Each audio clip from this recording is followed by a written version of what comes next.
Termination of employment, India laws. Introduction. In India, workforce is categorized as workmen and non-workmen employees. Workmen refers to someone who are not undertaking any supervisory or managerial function. To avoid exploitation of workmen, certain statutory protections under the Indian labour laws have been provided concerning termination and conditions of work of workmen. Types of termination. Termination for convenience and termination as a punitive action on account of misconduct.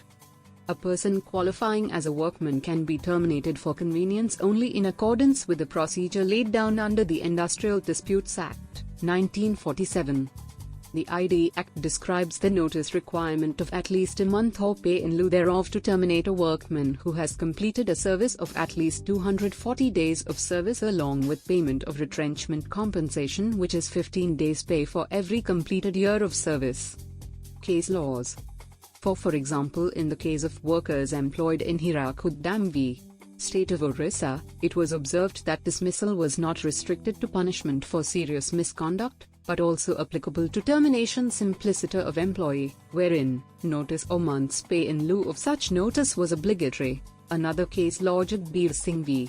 Haryana State Agriculture Marketing and Redo Board. The Supreme Court had observed that court articulated in many decisions reflected the legal position that if the termination of an employee was found to be illegal, the relief of reinstatement with full back wages would ordinarily follow.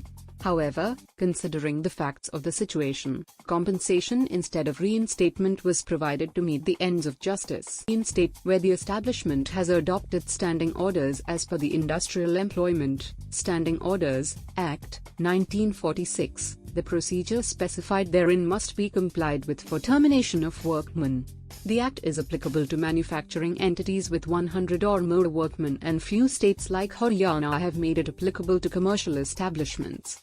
Conditions of service of employees are governed as per the contract and the policies of the employer.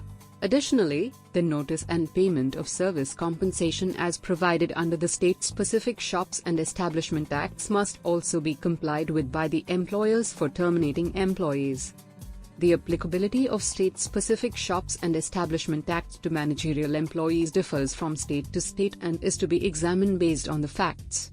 The State-Specific Shops and Establishment Acts, like the Andhra Pradesh Shops and Establishments Act, 1988, provide the procedure to be followed for the termination of employees on account of misconduct.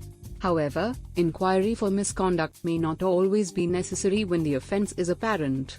Employers sometimes resort to termination simpliciter to avoid the obligation of conducting a domestic inquiry, as it can be time-consuming, and courts have often held such exercise as invalid and provided relief to employees in the form of reinstatement and payment of back wages.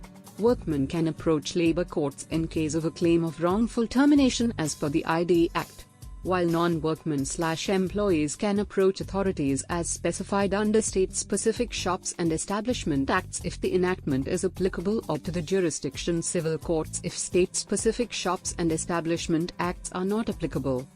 As a matter of good governance, internal HR policies must be made robust in dealing with instances that can be considered as misconduct.